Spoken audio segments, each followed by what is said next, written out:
వ్యవస్థాపక అధ్యక్షులు సరిగ్గా 2001 ఏప్రిల్ 27 నాడు తెలంగాణ ప్రజల ఆకాంక్షకు అనుగుణంగా గులాబీ జెండా ఎగరవేసి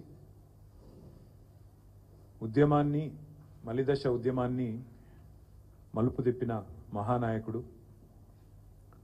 60 ఏళ్ల తెలంగాణ ఉద్యమ చరిత్రపై కేసీఆర్ అనే ఒక చెరిగిపోని చెరిపేయలేని సంతకం చేసిన నాయకుడు పెద్దలు కేసీఆర్ గారి నిరాహార దీక్ష ఈ మహోజ్వల ఉద్యమాన్ని మలుపు తిప్పిన రోజు అనే విషయం మనందరికీ కూడా తెలుసు. 29 నవంబర్ 2009 స్వరాష్ట్ర కళ సాకారానికి పునాది వేసిన రోజుగా తెలంగాణ చరిత్రలో నిలిచిపోయే ఒక శుభదినం. 3 కోట్ల తెలంగాణ ప్రజలు ముక్తకంఠంతో ఆనాడు మా తెలంగాణ మాకు కావాలి అని కేసీఆర్ సచ్చుడో తెలంగాణ వచ్చుడో అని తెగువను ప్రదర్శించిన నాయకుడికి అండగా నిలబడి దేశ రాజకీయ వ్యవస్థనే కాశ్మీర్ నుంచి కన్యాకుమారి దాకా కదిలించిన ఒక సందర్భం దీక్షా దివస్. అందరినీ మెప్పించి ఒప్పించి దేశ రాజకీయ వ్యవస్థను, రాష్ట్రంలో ఉండే రాజకీయ వ్యవస్థను కులాలకు మతాలకు అతీతంగా అందరినీ కూడా కలిపిన ఒక సందర్భం దీక్షా దివస్. నాటి సమైక్య రాష్ట్రంలో అప్పుడున్న కాంగ్రెస్ పరిపాలనలో తెలంగాణలోని ప్రతి వర్గం, ప్రతి మనిషి బతుకు చిత్రమైపోయిన పరిస్థితి. మళ్ళీ ఈరోజు ఆ పరిస్థితులు తిరిగి కనబడతా ఉన్నాయి. అదే నిర్బంధం, అదే అణిచివేత, అవే దుర్భర పరిస్థితులు, అవే ఆందోళనకరమైన నేపథ్యం మళ్ళీ ఒకసారి కాంగ్రెస్ ప్రభుత్వం రాగానే కనబడతా ఉన్నది.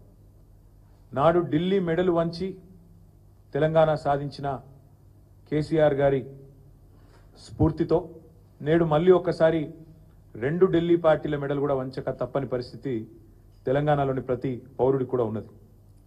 కాంగ్రెస్కు అధికారం ఇస్తే తిరిగి తెలంగాణలో బతుకు అంధకారమయమైపోయిన పరిస్థితి అనే మాట ఈరోజు ఒక వర్గం కాదు, గ్రామీణ ప్రాంతాల్లోని రైతులను మొదలు పెడితే, పట్టణ ప్రాంతాల్లో ఉండే ఆటో సోదరుల నుంచి మొదలు పెడితే, హైదరాబాద్లో ఉండే నిర్మాణ రంగంలో ఉండే కూలీల దాకా ఇవాళ అట్టడుగు స్థాయి నుంచి సంపన్న వర్గాల దాకా ప్రతి ఒక్కరు కూడా ఇవాళ బాధపడుతున్న రోజు కాంగ్రెస్ ప్రభుత్వంలో తెలంగాణలో కనబడుతూ ఉంది.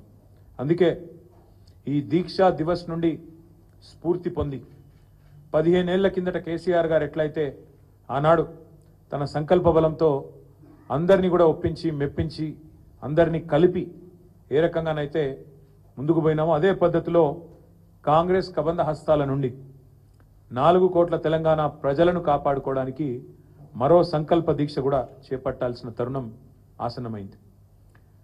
ఆనాడైనా ఈనాడైనా ఏనాడైనా తెలంగాణకు పెద్దలు ప్రొఫెసర్ జయశంకర్ గారు ఇప్పుడు చెప్పేది స్వీయ రాజకీయ అస్తిత్వమే శ్రీరామ రక్ష అని చెప్పేది. ఈరోజు కేసీఆర్ గారి రూపంలో ప్రజలు తిరిగి మళ్ళీ ఒక్కసారి కేసీఆర్ గారి నాయకత్వాన్ని, ఆ పాలనను, ఆ పరిస్థితిని ఏదైతే తిరిగి కోరుకుంటా ఉన్నారో దానికోసం అందరం కూడా మా పార్టీ శ్రేణులు ఉద్యుక్తులై కలిసికట్టుగా ముందుకు పోవాల్సిన సందర్భం. 29 నవంబర్ మా అన్ని జిల్లా పార్టీ కార్యాలయాల్లో పెద్ద ఎత్తున దీక్షా దివస్ కార్యక్రమాన్ని నిర్వహించబోతా ఉన్నాం. 33 జిల్లా కేంద్రాలు అంతటా కూడా ఈ కార్యక్రమాన్ని ఘనంగా నిర్వహించాలని చెప్పి నిన్న కొంతమంది సీనియర్ నాయకులందరం కూడా సమావేశమైనాం. కేసీఆర్ గారి నాయకత్వం ఉద్యమంలో కానీ అదేవిధంగా పరిపాలనలో కానీ ఏదైతే ఒక చెరగని ముద్ర వేసిందో దాన్ని మళ్ళీ గుర్తు చేసుకుంటూ అక్కడి నుంచి స్ఫూర్తి పొంది మళ్ళొక్కసారి 2 జాతీయ పార్టీలకు బుద్ధి చెప్పే విధంగా కదం తొక్కుతాం. 29